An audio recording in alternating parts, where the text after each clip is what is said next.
What's up, Raider Nation? Welcome to the TRU RAIDER Podcast. And today I want to talk about the good news and the bad news that's going on right now when it comes to the searching for the next coach for the Raiders. My bad, y'all. I got distracted on something. So, yeah, we're looking for the Raiders' next head coach, and there's some good news and there's some bad news, and there's some new names in the mix, and I want to talk about it, man, because right now, man, like, there are eight teams that are looking for a head coach.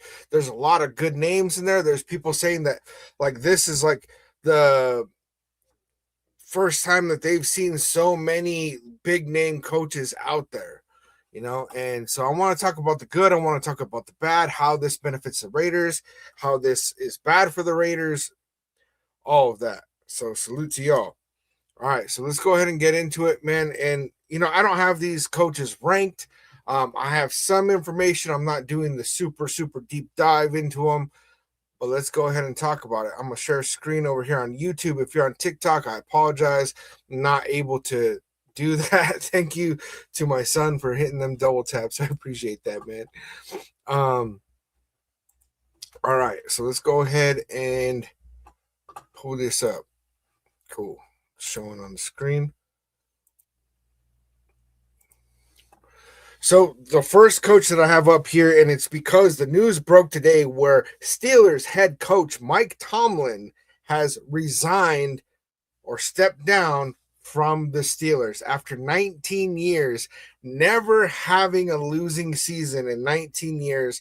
Mike Tomlin has stepped down. His record was 192 to 114 losses. He won a Super Bowl. It says he ranks behind legendary head coach Chuck Noll in games coached 309 and wins 193 in franchise history, but holds the record for the best win percentage of a Steelers head coach. 62.8 is his win percentage, which is absolutely insane. And when it comes to Mike Tomlin, man, he is only the Steelers' third head coach since 1969. Which is a wild stat, man. That is an absolutely wild stat there. Mike Tomlin is a very good head coach. Already all over social media, people are saying the Raiders need to go get him, this and that. And what it comes down to with Mike Tomlin is that right now, the Steelers, they still hold the coaching rights to Mike Tomlin's contract, which means that if the Raiders wanted to hire him, we'd have to trade for him. And I don't think that the Steelers are going to let him go for a 7th round pick. You know what I'm saying? Like, even though he's not currently coaching, like, you're going to have to trade some draft capital. I did see that Ian Rappaport said that he's stepping away from coaching. And I don't know how true that is because, old Rap Sheet's been putting some weird stuff out there sometimes lately, you know what I'm saying? But what it really comes down to is that Mike Tomlin is more than likely not going to be coaching in the 2026 season. Now, if he were, the theory about, is this somebody that the Raiders would want to get? The first thing that I have to point out is that Mike Tomlin, while being a really good coach and, he's never had a losing season in 19 years, part of why he's parting ways with the Steelers is that over the last 9 years, they've been to 7 playoff games where they were one and done. You know what I'm saying? They've struggled ever since Ben Roethlisberger actually just kind of, he started getting, what's the word I'm looking for? He started just not being as good, right? He started not being as good, and then all of a sudden, what ends up happening is the Steelers are still winning games, but they're not competing for a Super Bowl anymore. And they've struggled to land a legitimate quarterback, man. They had Mason Rudolph. They had Kenny Pickett, who they drafted in the first round, and they only kept him for 3 years. Didn't even let him finish his rookie contract. They ended up with Russell Wilson. They ended up with Justin Fields. They ended up with Aaron Rodgers, and it just has not worked out great. So the fact that Mike Tomlin has struggled when it comes to the quarterback position, there's two sides of this coin. One of those is how Golfstinger is saying Mendoza, right? We are looking at probably going to be drafting Fernando Mendoza. And is he the proper coach to come in here and really develop a rookie quarterback that's drafted number 1 overall? And there's hit and miss on that, right? Because part of the speculation is, well, he's had all these winning seasons and they have not been able to establish a quarterback of the future for them. So when it comes to that, if you put him in a situation where he has a good quarterback, is he going to do even better? Or is it going to be a situation where he just kind of doesn't know how to help develop a young quarterback? Now, part of that would be, and this is all theoretical, because honestly, I don't think that this is an option for us.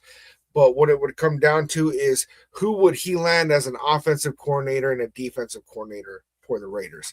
And if it came down to getting Mike Tomlin, I'm not, like, if the news broke and it said the Las Vegas Raiders have hired head coach Mike Tomlin, I'm going to be pumped. I'm going to be super excited. He's not my number 1 choice. I would be super excited. My second thought would be, because he's 53 years old, so he's got plenty of coaching left in him. But then I'd be thinking, like, man, I don't know. You know what I'm saying? Like, what's that going to come with? What are we trading for him? What's all the details, right? But then another thing to look at is, I said there's good news and I said there's bad news. Part of the bad news is that since Mike Tomlin has stepped down from the Steelers, there is yet another team looking for a head coach, which means another team that is competition in the head coaching search. And the Steelers are a team that really, they have a lot of stability when it comes to coaches. Like I said, they've had 3 coaches since 1969. And so any coaches that are looking for a spot where they can land, that's stable, that they can really grow roots, they're going to be looking at the Steelers like, hey, you know what? I could have a job for the next 20 years as long as I don't mess it up. But then there's also the pressure of that. Like, dang, like those are some big shoes to fill. Am I able to fill those shoes? Because likely what the Steelers are going to do is, people are speculating, well, maybe the Steelers will get John Harbaugh and the Ravens will get Mike Tomlin. And I don't think it's going to play out like that. Honestly, what I think is going to end up happening is that the Steelers are going to go with a young first-time head coach. And a lot of people are speculating Kubiak. I've heard Minter's name thrown around. And honestly, if I had to put money on it right now, I would say Jesse Minter is somebody who would definitely probably end up landing on that. I got to give a salute to one of the moderators in the building, Nav Man. Good to see you, man. So yeah, when it comes to the Steelers, I believe that Jesse Minter is probably going to be one of those names that you want to watch out for, that, the Steelers might be looking to pick up. They might be wanting to move more in an offensive direction because, they've been pretty solid on defense for a long time, and maybe they want to go in that offensive direction. I'm kind of worried about the Steelers being a competition for Kubiak, but they're not the only team. Jesse Minter is a guy that's, his name's all over every vacancy. So there's possibilities all over that, man. So let's go ahead and move on to the next coach, man, because I don't want to spend too long on each one, because there's a lot of coaches who have interviewed, and I did not do the whole exhaustive list. So don't be like, oh man, this is going to drag out. I'm going to just try to hit on a couple of the main points and let's talk about it, nation. So another coach on here is John Harbaugh. The Ravens parted ways with John Harbaugh. He was there for 18 seasons. Definitely a lot of winning seasons. He's 63 years old. He was the Ravens head coach from 2008 to 2026. In his career, he's had 193 wins to 124 losses, which is a .609 average. So that's like winning, right? Now, John Harbaugh is a guy that he's been interviewed basically by everyone. There was stuff that I saw that said that he's had extensive talks with several teams, the Raiders being one of those teams. I'm going to let you know right now, I do not want John Harbaugh, and I do not think that the Raiders are going to get him. So I'm not going to stay on John Harbaugh for too long because he's demanding $20 million a year. He wants full roster control, and he wants to be able to pick the GM. I do not believe that Brady is going to let John Harbaugh come in here, get rid of John Spytek, and do that overhaul, right? I also don't believe that John Harbaugh wants to come into a team that has the number one overall pick that he has to build from the ground up.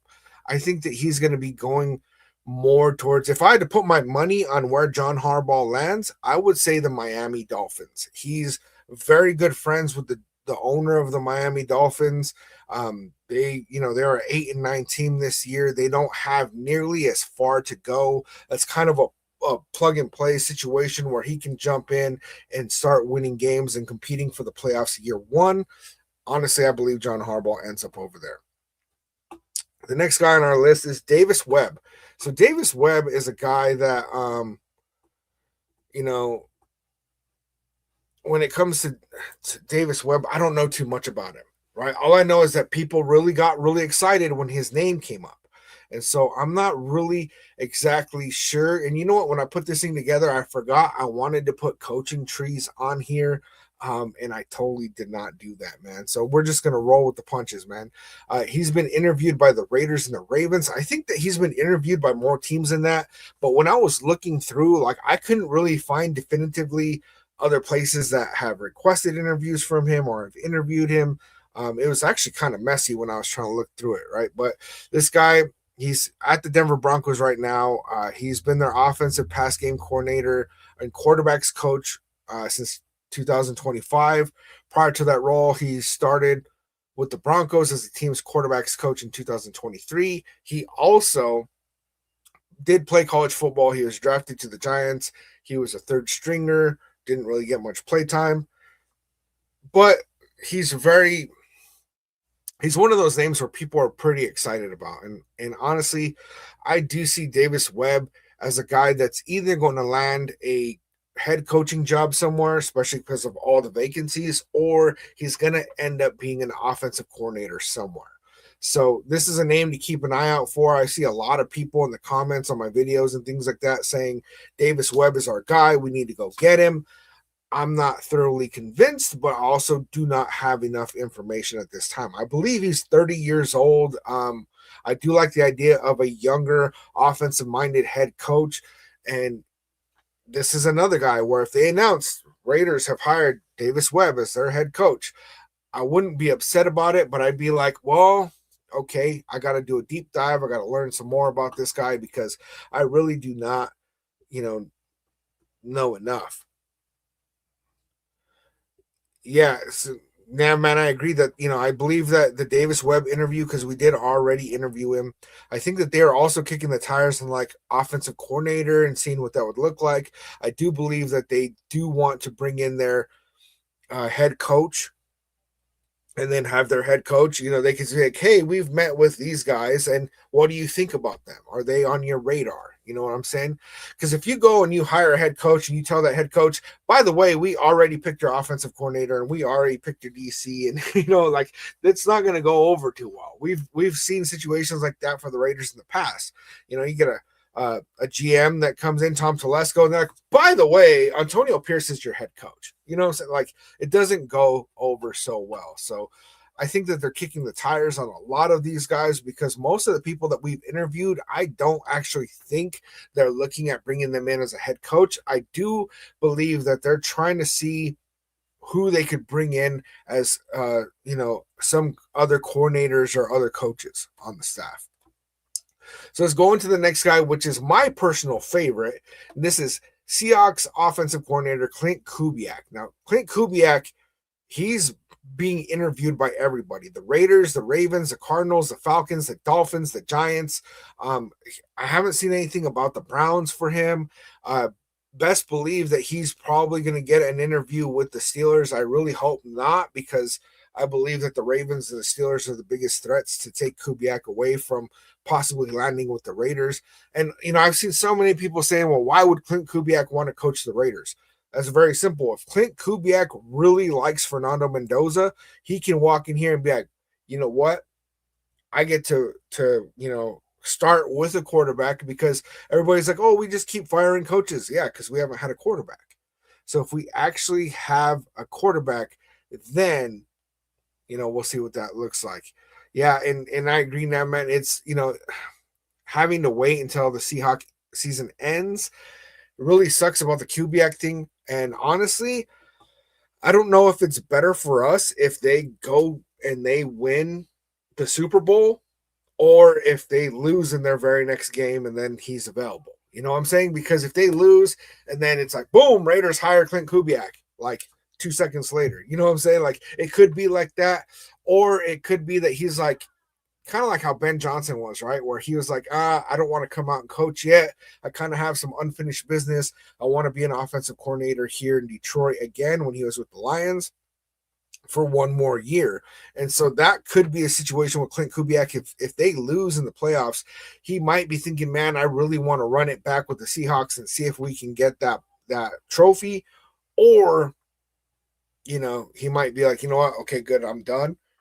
But if they go and they win a Super Bowl, then he's in a situation where he doesn't have any unfinished business. He's in a situation where he can just be like, all right, I just, I got a ring and now I want to go do it as a head coach. So we'll see. I'm not really sure which way I lean on that exactly, but he's been coaching in the NFL since 2013. Originally with the Minnesota Vikings, offensive quality control coach.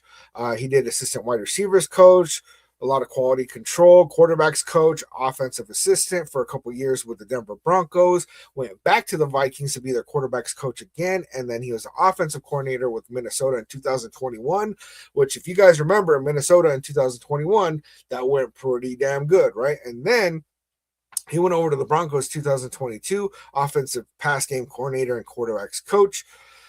2023, and we're talking Shanahan tree guy here with Clint Kubiak. With the 49ers, he was the offensive passing game specialist. Then he went over to the New Orleans Saints. He was the offensive coordinator for Derek Carr out there. If you guys remember that first game, Derek Carr on the Saints, he threw for over 400 yards. And a lot of Raider Nation was like, oh, man, we messed up. We messed up bad. You know what I'm saying? Thank you, 916. I appreciate that. So, when we look at him being able to start off at the Saints with it looking like how it did, I'm actually honestly surprised that it turned around so much. And part of that was, Derek Carr went down with the injury, and they had some other roster issues and other things going on. But then 2025, the Seattle Seahawks pick up Sam Darnold, they pick up Clint Kubiak, and they are 14-3. They're in the playoffs, and I mean that offense, look, Sam Darnold played really good with the Vikings, right? We cannot push by that. He played really good with the Vikings, but a lot of teams were afraid to sign him, including the Raiders, because it's like, yeah, he looked good out there with the Vikings, but how's it going to go for a second year? Well, he lands over there on the Seahawks, and it's like, okay, damn, it's Sam Darnold is him, right? But then, I think me, along with a lot of other people, really started getting curious about, well, what's making this really click, right? And when I watched a game, it was just like, dude, the way that offense runs, it's like, of course he's going to be successful. That's amazing. And so, recently, I started watching some tape breakdowns of Clint Kubiak's offense. Really, if you just go into YouTube and you look like Clint Kubiak offense breakdown, you're going to find some good videos. I found some videos on there that were showing the 12 personnel. So he runs a lot of 2 tight end sets. That's amazing for the Raiders. They say he has one of the best running schemes in the NFL. However, it's not really translating for the Seahawks. So it's like, I know that they're a run first team, but it's not really, really super clicking for them.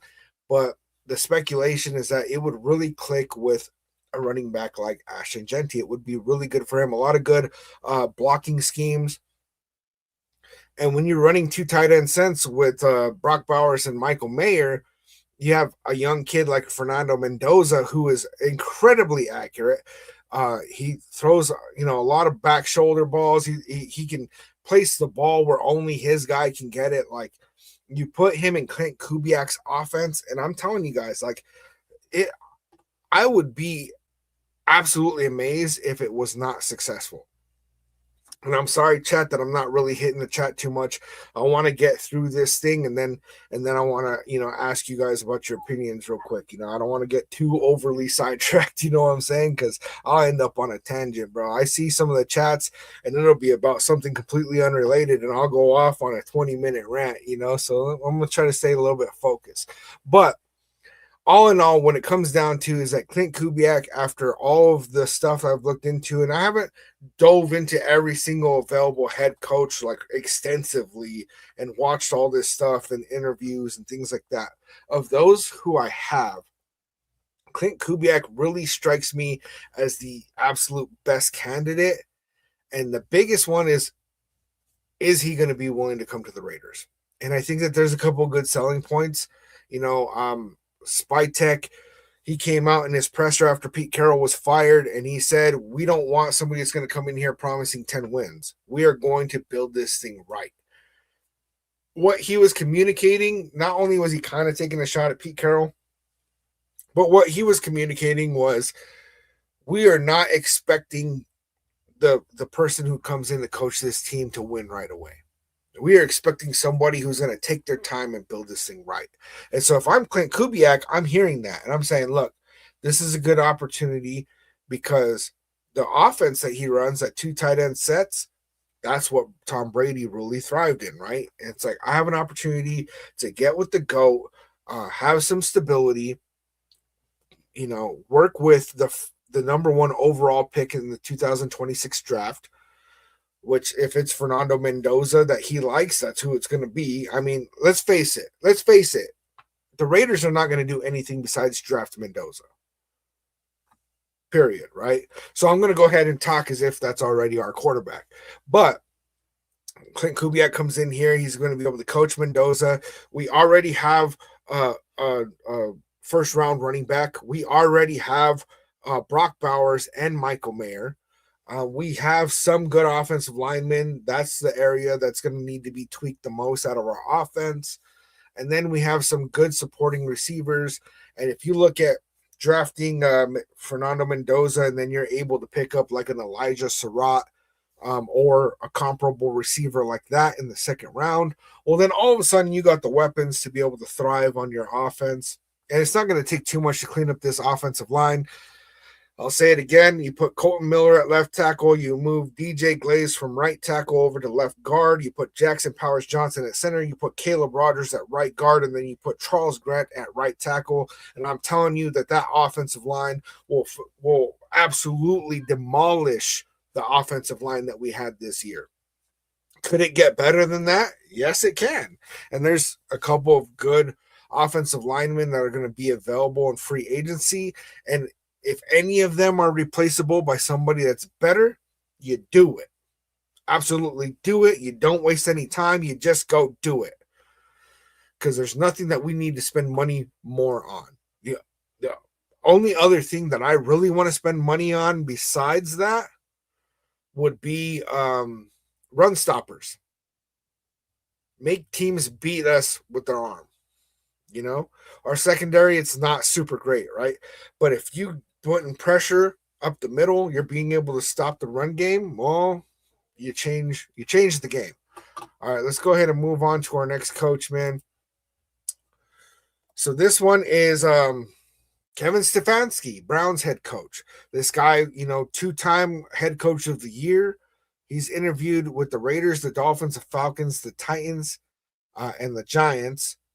And I don't think that's going to be an exhaustive list. In fact, when I was putting this together, I'm like, I'm pretty sure that if he hasn't interviewed with more teams, that he's, been in a situation where they're requesting him, right? But this dude has been coaching in the NFL since 2006.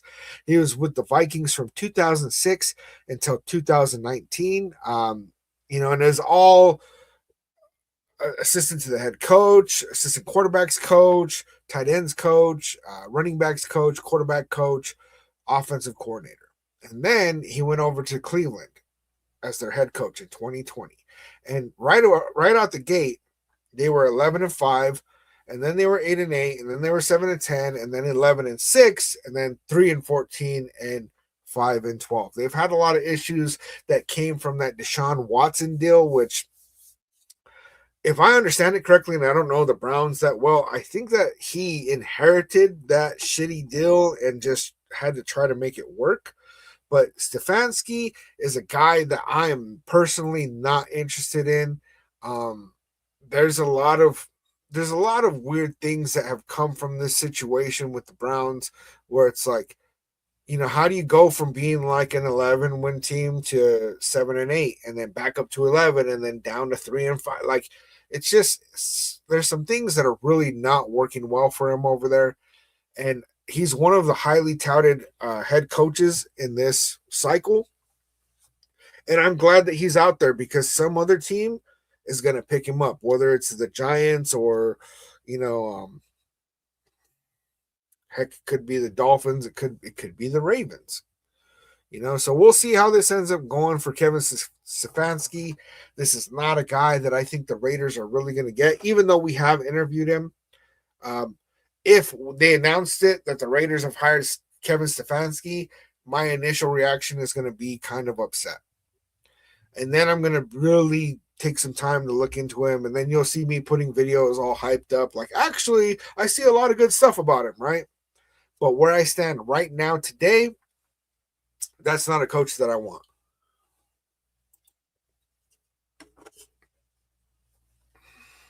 Let me see real quick. All right, so next on our list, Mike LaFleur. He is the offensive coordinator for the Rams. Now, he has been interviewed by the Cardinals and the Raiders. This guy is the brother of Matt LaFleur, who is the Green Bay Packers head coach. He's been in the NFL since 2014 with the Cleveland Browns. He was an offensive coaching intern. Then he went to the Atlanta Falcons, assistant offensive coach. Went to the 49ers. So he's been under both Mike Shanahan and, damn, dude, I'm forgetting his name right now, bro. Chat, help me out, man. I'm having a brain fart. Don't laugh at me, Dom, bro. Let me know. McVay, thank you, Aaron Drake. Salute to you, man. I couldn't think about Sean McVay's name. So you got a guy who's coached under Sean McVay and Shanahan. Like, that's crazy. That is super, super crazy. This is a guy, like, these are the two main trees in the NFL that you want to be able to get staff from. And he's from both of them. He was an offensive coordinator with the Jets, which is, they went 4-13, then 7-10, and the Jets are the Jets. He was over there when Robert Saleh was over there. They really didn't have a quarterback. I don't really blame anybody for doing poorly at the Jets. However, I don't really like that. But then he scored himself a job with the Rams in 2023. So, if you're Sean McVay and you're looking at this dude that's not doing well over there at the Jets, that comes from the Shanahan tree, and you're like, yo, come over here, I got you. And they go 10-7, 10-7, and then 12-5. This is a guy that is, some people speak really highly of him. Others are kind of like, we'll see. There's something about him that rubs me the wrong way, and I can't figure it out, or the idea of him. But overall, because of his history, this is another guy. If they announce Raiders have hired him, I'm going to say, all right, well, that means that he was able to pull out his playbook and be like, look, this is what we're going to do over here with Fernando Mendoza.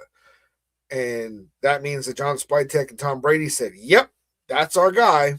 So he's not number 1 or 2 on my list. Well, I know Clinton Kubiak's number 1 for me.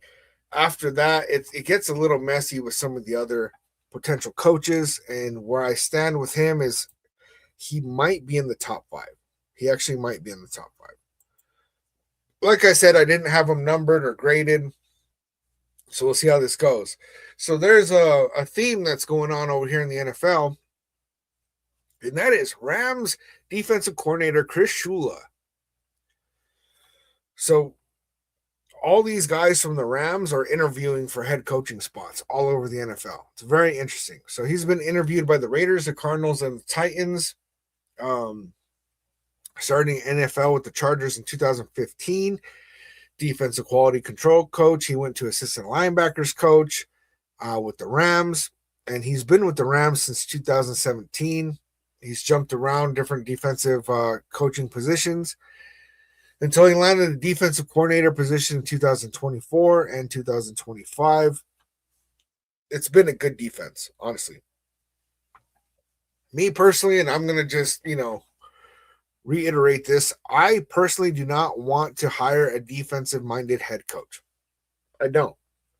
What I do want is for us to bring guys like this in the building, because Patrick Graham is interviewing for different defensive coordinator and I think even a head coaching job. I want to be able to find a guy like this that it's like maybe we could get permission from the other team to interview and bring him in as the same role, which I highly doubt, honestly. Because if I were the Rams, I'm saying, no, you can't interview with the Raiders. But I do not think that this guy is really going to end up being our head coach. There's a couple of content creators out there that talk really highly of a Chris Shula, but I'm just going to go back to, again, we're drafting Mendoza. He's going to need an offensive-minded head coach. And if you put him under a defensive-minded head coach who brings in an offensive coordinator, let's say the offensive coordinator does really well, whether it's a Davis Webb or somebody that's not even on our list, and they do really well after year one or year two, some other team is going to say, hey, we want you to be our head coach, and we're going to lose them. And so I do not like the idea of getting a defensive-minded head coach. If we brought in, a defensive-minded head coach and like Mike McDaniels or Brian Duvall or one of those kind of guys, then it's kind of like, okay, like I could see this being really good for us for a couple of years, but that's not going to be sustainable, So the next guy on our list, and this guy is all over the place, Jesse Minter, defensive coordinator for the Chargers. And it says he's been interviewed by the Raiders, Titans, and Browns. However, for whatever reason, that's all I could find online. I happen to know that this dude is interviewing with every single team that has a head coach vacancy. Every single team. And now that the Steelers have a head coach vacancy, he's going to interview with them too. I can almost guarantee it. And honestly, I have a feeling feeling that he's going to end up getting that Steelers job. Yeah, I mean, I get it, man. Can't just be close-minded and say no defensive head coach, but I would prefer to get an young offensive-minded head coach. But yeah, Jesse Minter is like the most talked about name, him and Clint Kubiak, really, of the coordinators that have never been a head coach that are going to land head coaching jobs this cycle. He's been in the NFL since 2017, so he doesn't have a ton of experience, but he's definitely got enough, apparently, because teams really, really like him. Every single team that he's coached on has had a winning record. So, I mean, and he's been a defensive coordinator there for 2 years. So this dude's definitely going to land a head coaching position. And some people, he's their favorite to land on the Raiders. Like I said before, I'm not going to be mad if that ends up being our coach. He's just not who I personally would go for. Some of our honorable mentions would be, there's rumors about us getting Brian Flores and having Brian Duvall as our offensive coordinator. I personally do not like the idea of this at all. There's a couple reasons. And a lot of people are saying, because Max Crosby told his agent he didn't want to be drafted to the Dolphins because of how the coaching staff treated him there. And yeah, if you got a head coach that's not treating people well, I don't want that. Especially like our culture center, no. But nobody's above the shield, right? However, Brian Flores has sued the NFL, and that's part of the Raiders' curse is that Al Davis sued the NFL. And so why do we want to bring more people in the building that are in the hot seat like that. You know what I'm saying? There's something that really rubs me wrong about that. And yeah, some people have said, well, if we brought in this duo and the offensive is running really well, people might hesitate to give Brian Dubal another head coaching job because it didn't go well for him with the Giants. And while that's true, it doesn't mean he can't end up getting poached anyway. And I like if we got Brian Flores as like a defensive coordinator, I don't care if Max likes him or not. Like the dude runs a damn good defense. So, if we hired him as head coach, either of these guys, not going to be happy. They haven't interviewed. They haven't been requested to interview. So there's just rumors circling about them. Another guy that just got fired is Dolphins former head coach Mike McDaniel. Now, this guy is from the Shanahan tree, very good offensive mind. He's interviewing for other head coaching jobs, and honestly, he's probably going to land a head coaching job. However, I think that this dude should land in an offensive coordinator position because he will thrive as an offensive coordinator. I think he's kind of like the Josh McDaniels, where he doesn't know how to lead men, but he knows how to call an offense. And so if you put him in a position where you got somebody else that's doing the head coach duties, and then he just gets to hold the play sheet and just call plays and run a good offense, hell yeah, right? So if we were in a situation where he came in to be our offensive coordinator and we had a defensive-minded head coach, I'd be happy about that. However, he is, already gone and interviewed with the Browns for head coach. The Lions requested an interview for him to be an offensive coordinator. If I'm Mike McDaniel and I'm going to take an offensive coordinator position, it would be with the Lions. So I highly doubt that, he comes anywhere near the Raiders.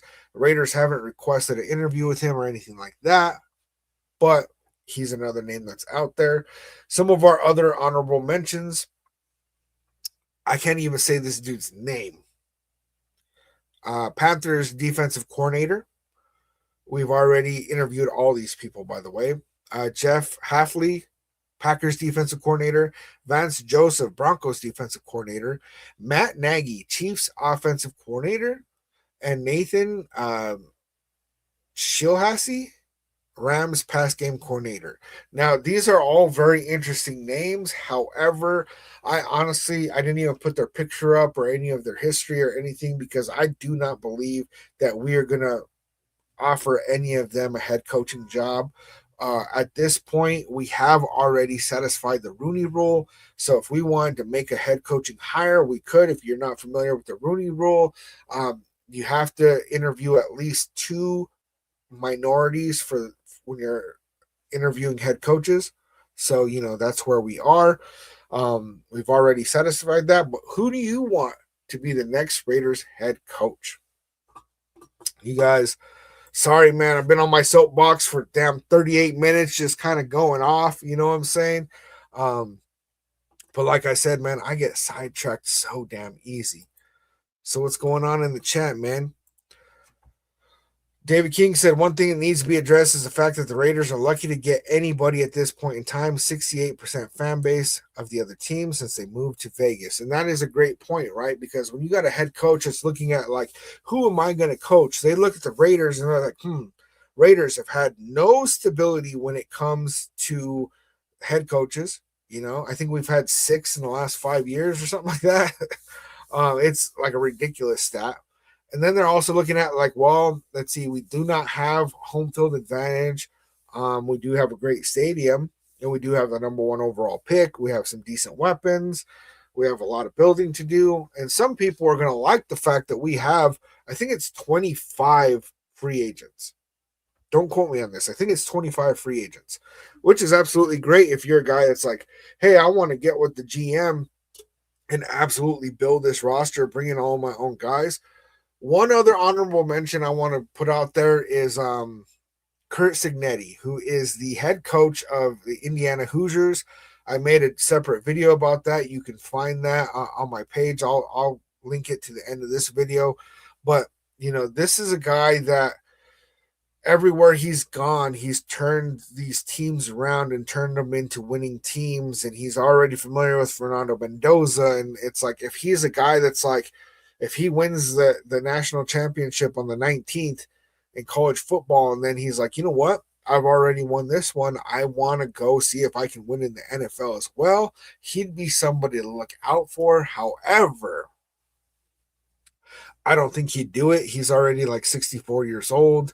And he's kind of in a really good spot. He just signed an 8-year deal worth like $93 million. I highly doubt that would be an option, but it could be. It could be. Namman said, fired head coaches typically go to coordinator unless your name is Tomlin or Harbaugh, in my opinion. And that's facts. That's usually what happens. However, you do have a couple other situations that pop up. Like Mike McDaniel I think he already interviewed for 2 head coaching positions. I think it was the Titans and the Browns. But yeah, I mean, people are already looking at him like, hey, you're better than what we had. You know what I'm saying? And I get it that some teams are going to go that route because, you know, the Browns and the Titans, they know that they're not going to get Mike McDaniel to be an offensive coordinator because the Lions wasted no time. That same day, they're like, hey, you want to be our OC? So if any team wants to pick him up and ensure that they can, you know, have a chance, they got to go for that head coaching spot. Dom says Davis Webb. I like I said earlier in the video, man, I do like the idea of Davis Webb. I don't know a ton about him. However, when people talk about him, I like the way that they respond to that, and it really makes me very curious about this guy. But like I said, I don't know a ton. Raf says Kubiak or Shula. Kubiak's my number one. Shula is a guy that he's just a defensive coordinator. You know what I'm saying? Brian Goku said, will you be a good defensive coordinator? I would not. Absolutely not. Yeah, Whiskey Tango Foxtrot, absolutely not. Shanahan's not going to become available if Frisco loses. I know that we're having these teams that are like losing, like the Ravens and the Steelers, and it's just like, boom, head coach available. But Shanahan, I highly doubt that he would go anywhere. He would have to really mess up, honestly. I know that the 49ers are probably getting pretty sick of like, we're almost there, but if you look at like, for one, Shanahan is the coaching tree, right? But then if you look at what happened with the 49ers this year, and I know they had an easy schedule, right? But they did win in the playoffs. Their whole team is injured. They don't have Nick Bosa. They haven't had the majority of their weapons the whole year. And they're still going out there and they're winning games and making the playoffs and, you know, getting the next round in the playoffs. So it's like, you know, I don't know, man. If he became available, I'd say give him what he wants. Whatever he wants to get paid, give it to the man. You know what I'm saying?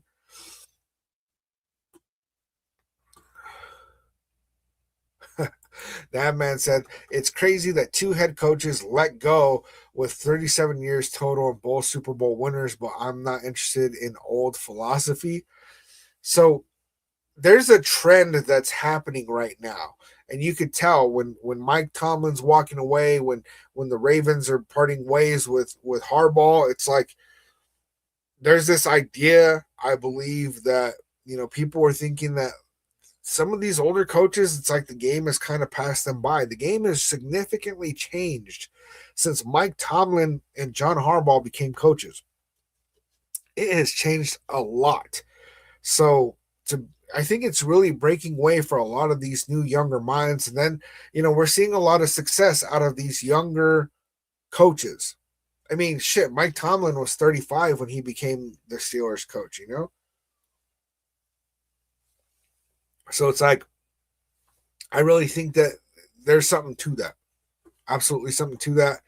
And I think that some of these older coaches are going to kind of fade away. And I'm wondering about Andy Reid. I don't think Andy Reid is quite done, but he's kind of the next on the chopping block of them old coaches. The Chiefs missed the playoffs, and it's like, are they going to Are they going to die on that hill? Like if they have another bad season next year, I don't know, man. They might say, you know what? We had our fun, but we got to go in a different direction. I don't know, man. Dom said, I would love to hire Signetti, Webb, or McDaniel, former Miami coach. I like all of those, well, except for like McDaniel as a head coach. That one really worries me because he just he doesn't have a good rapport with players. You know what I'm saying? And that's it doesn't really go very well. Like, like, okay, if you're calling an offense that just absolutely lights out and you're winning, 13, 14 games, nobody's going to give a shit if they get along with you in the locker room or not. They're going to be like, this coach, I'm running through a wall for him, But if you're putting up 8 or 9 wins, they're going to be like, you know what? Screw this coach.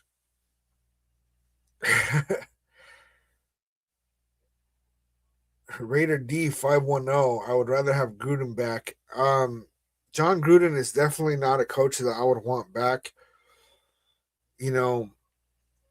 Yeah, that last little push before he, the hit job or whatever, it's like, yeah, it was starting to look good, but it took a minute. And he's a guy like that wants too much control in the building. And I don't think that that's the route for us to go. We got a rookie quarterback coming in. I would love to just have a young head coach that's just focused on coaching and calling plays. And then we have John Spytek be the actual GM. And the only meddling that happens besides that, Tom Brady. I would absolutely love that.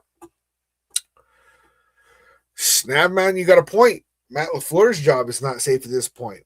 You were actually absolutely correct in that. I mean, to the Bears. You know what I'm saying? So, yeah, if Matt LaFleur became available, he'd definitely rise up my list considerably. I don't think that they're going to move on from him just because it's that team has transitioned pretty well when transitioning away from Aaron Rodgers. But I mean, I didn't think that Tomlin and Harbaugh would done either. So you know what I'm saying. Okay, Coolers, what do you think about firing Pete Carroll? It had to happen. Absolutely had to happen. I don't like that we ever hired him. I was hopeful. It's like, oh, well, Pete Carroll, he's been a winning coach. He's old, though. And there's a reason why the Seahawks were moving on from him. So I was having some hope of like, okay, that could go well. But it did not.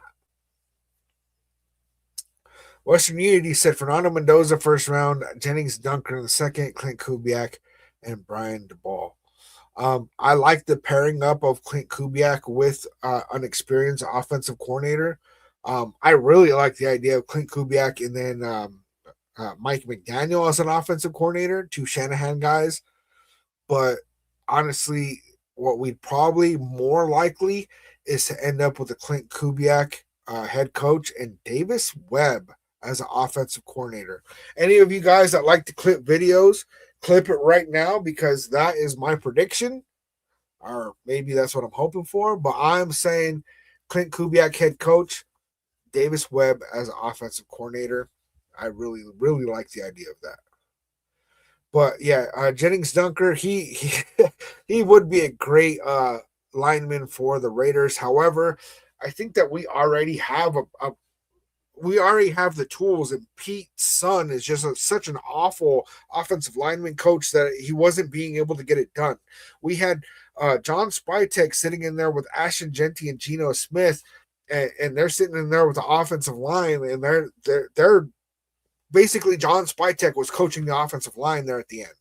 Like Brendan Carroll had no business being there at all. And you do the musical chairs thing, you put them in the right positions, and they're going to succeed. Now, with that being said, in free agency, I would love to see us spend big, whether it's on the Ravens center, I can't remember his damn name, or the right tackle from the Colts. Those are the 2 guys that I would like to target because you add a good veteran like that, pay him big money, bring him in, and that offensive line will change significantly. And then if you do that, then you don't have to waste a second round pick on a lineman. And then you get to look at, do I want Elijah Surratt, who's the wide receiver, number one wide receiver for Fernando Mendoza at Indiana, or do I want to get like a Christian Miller from Georgia, or a defensive tackle or an edge rusher, somebody like that. And then in the third round, go get Omar Cooper Jr., which he might not be available in the third round.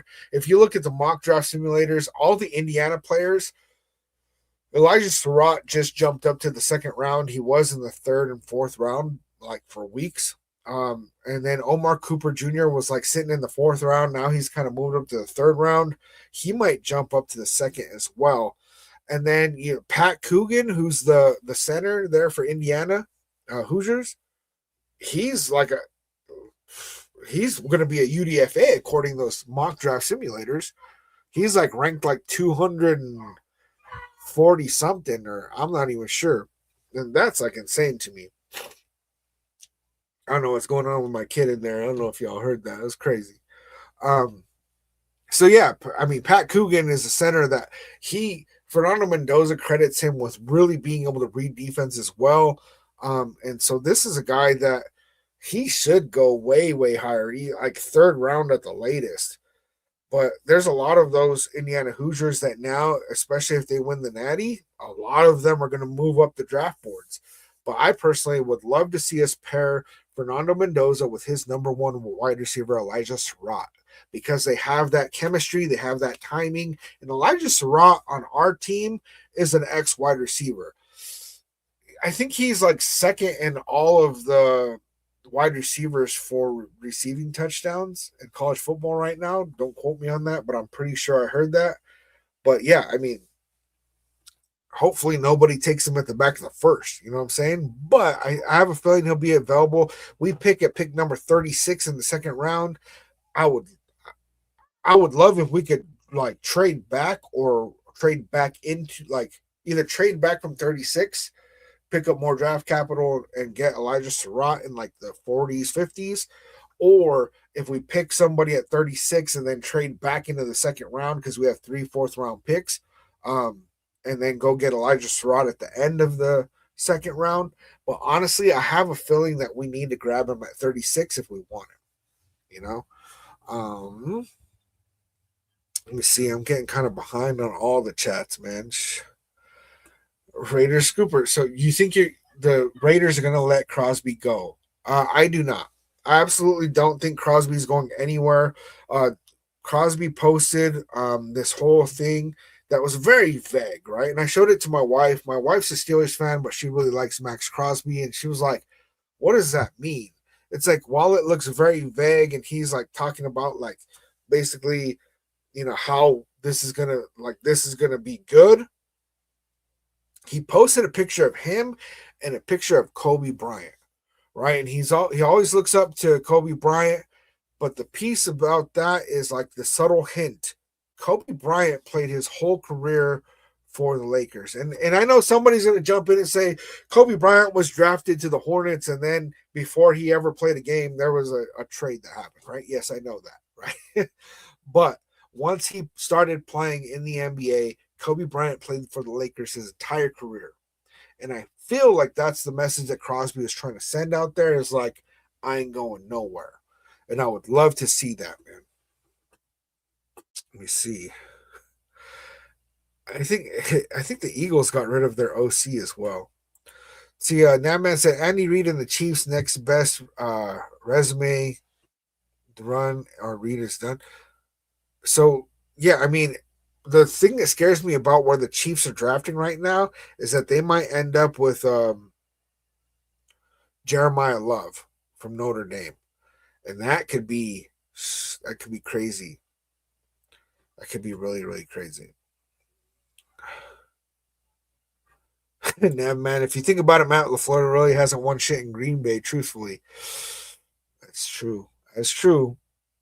Noel, Mendoza, Bowers, Genty, Surratt, Pickens, Tucker. I don't really want Pickens. Pickens is a really good wide receiver. not a great locker room guy, and he's quite the diva, and he's going to cost a lot of money, And so I'm really feeling like you look at Mendoza, Bowers, Genty, Michael Mayer, Surratt. And then you got Trey Tucker, who Trey Tucker plays very similar to Omar Cooper Jr. And I have a feeling that Trey Tucker and Fernando Mendoza are really going to connect really well. And then the way that Geno Smith throws to Dante Thornton Jr., I feel is a big part of Dante Thornton Jr.'s problem. You got a 6'5" wide receiver that runs a 4.3 40-yard dash. And Gino could not put the ball placement proper. And so then what ends up happening is he has to go up for a 50-50 ball. Dante Thornton Jr. absolutely sucks at getting 50-50 balls. So if you put him in a position where you got a Fernando Mendoza that knows how to throw that back shot, he knows how to throw his wide receiver open. So Dante Thornton Jr. doesn't have to be a great route runner. He doesn't have to be great at 50-50 balls. I would love if he improves on that in year 2. But you have a quarterback that can actually put the ball in the right spot. Watch out for Dante Thornton Jr. with Fernando Mendoza, man. That could be a great, great mix. Oh, man. So, now, man, I agree 100% with you, bro. Kubiak and McDaniel. But who's the DC? Lateral moves are not a normal thing. So, if you get Clint Kubiak and McDaniel as your offensive coordinator. Damn, dude. DC. So the contract is up for Brian Flores now, I believe. And so there's a possibility for a lateral there. However, I don't really think that would happen. But if we're playing Madden, yeah. Talking about, elite defense, elite offense. I mean, it setting up a young head coach to succeed for sure. There was a couple of DCs on that list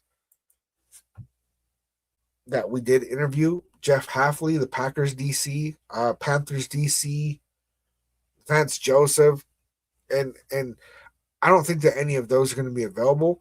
If you guys notice, like we had several coaches that were like, let me see, like kind of like Davis Webb, right? He's not an offensive coordinator. He's been an offensive pass game coordinator and a quarterback's coach. So I would be looking at who is available when it comes to the defensive coaches that are, linebackers coach. And, and I've been wondering about Rob Leonard. Does anybody know why Rob Leonard isn't a name that's being talked about for defensive coordinator? Because he's an absolutely great defensive lineman coach, and people talk so good about him. But then it's like, I don't know, man. I personally don't want Patrick Graham anymore. There's just too much predictability, too much zone, too much wide open up the middle. Like when we have Travis Kelce running up the damn middle of the field and there's nobody within 10 yards of him, it's like, what plays are you calling right now, Pat? Like, it's crazy. So, yeah, I'm thinking Rob Leonard. Now, I don't know if Rob Leonard really wants to do that or if he, I don't know. But if that's a possibility, then that sounds good to me. Oh yeah, Navman. Let's not forget Cliff Kingsbury. He's out there and he walked away from Washington. Now what? And Cliff Kingsbury, it was announced that he was coming to the Raiders. He was going to be our OC. And then boom, it's like, nope, just kidding. He's going to the Commanders. And we all figured, okay, it's because he figured out that we're not going to trade up to get Jaden Daniels. And he's like, nope, this is a bad situation. Cliff Kingsbury did not do super great when he was coaching the Cardinals. However, I mean, Kyler Murray, dude. Kyler Murray. I think that Cliff Kingsbury would actually really, really work well with Fernando Mendoza because Fernando Mendoza in college runs a ton of RPO. And Cliff Kingsbury runs a ton of RPO. And so as long as he's really calling plays that fit Mendoza as a quarterback, that could be pretty successful. Nav man with the sneaky, that would be a good pickup. However, I still don't think Cliff Kingsbury is even in my top three. But damn, man, that's a pretty good one. Gunsmoke, one of the moderators, was good. Let me see. Dom says Kubiak would hire his brother to be the OC. Ooh. Oh, and I didn't mention that Clint Kubiak is his father was an NFL coach, Gary Kubiak.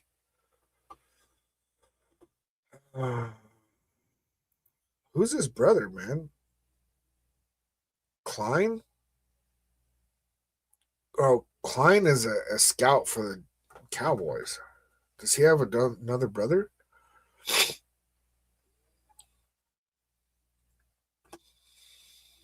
Clay Kubiak.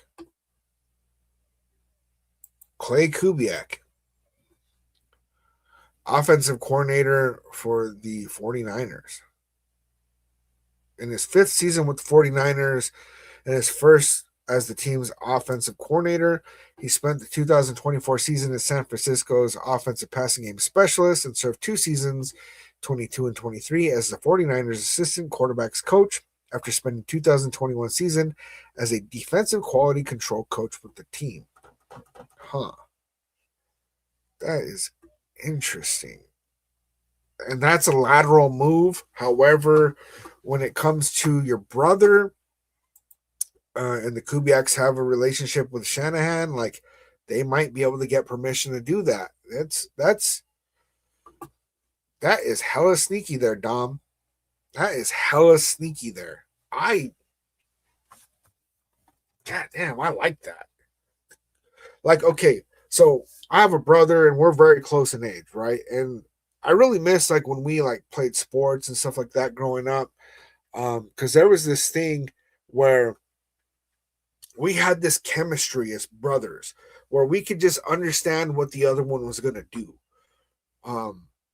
without any communication, right? And so if you have a head coach and an offensive coordinator that have that kind of chemistry, watch out, man. Watch out. That is interesting. Very, very interesting. Yeah, now, man, I believe that Rob Leonard's being kept. However, what about him as a DC? Do you know anything about that, now, man?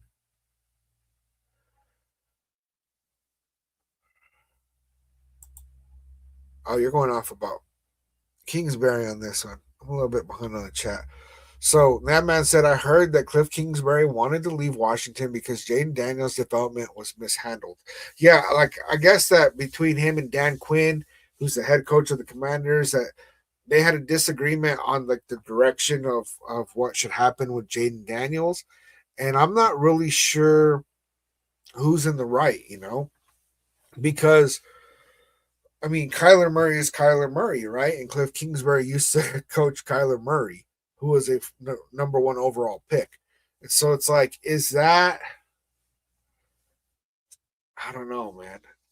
Is Dan Quinn have a better idea on what should happen, or is Cliff Kingsbury the one that has a better idea?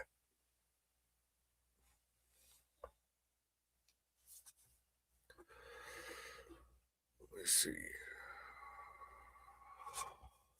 So, you guys have already been on for an hour. And I'm probably going to say this in every damn video that I make, period. If you have not really done a deep dive on Fernando Mendoza and really, really paid attention to the details of this guy, I am telling you guys, he has been underrated. In the last couple of days, I've been hearing like some like a lot of comparisons to Joe Burrow, which kind of pisses me off because it's like, come on, man. Joe Burrow threw for 60 touchdowns in college. Like, I don't know about all that, right? But I think that there's a lot of people that really just chop him down and say he's not a first round pick and he's not this, and he's not that. I don't think that these people are actually watching him. I think that these people, they look at the situation, they look at the box score, and they say, no, he didn't throw for 50, 60 touchdowns, and he doesn't have 5,000 passing yards, and so he's not worth it. And what they're not looking at is when you have a quarterback that's so efficient that he throws 20 passes, 17 completions, 177 yards. You're thinking on any other quarterback that we've ever fucking had, you only throw 20 passes and 17 completions, that's not going to be a great game. 177 yards for 5 touchdowns, 0 picks. That is a major thing that the Raiders have lacked is red zone efficiency. And Mendoza, that dude has got red zone efficiency.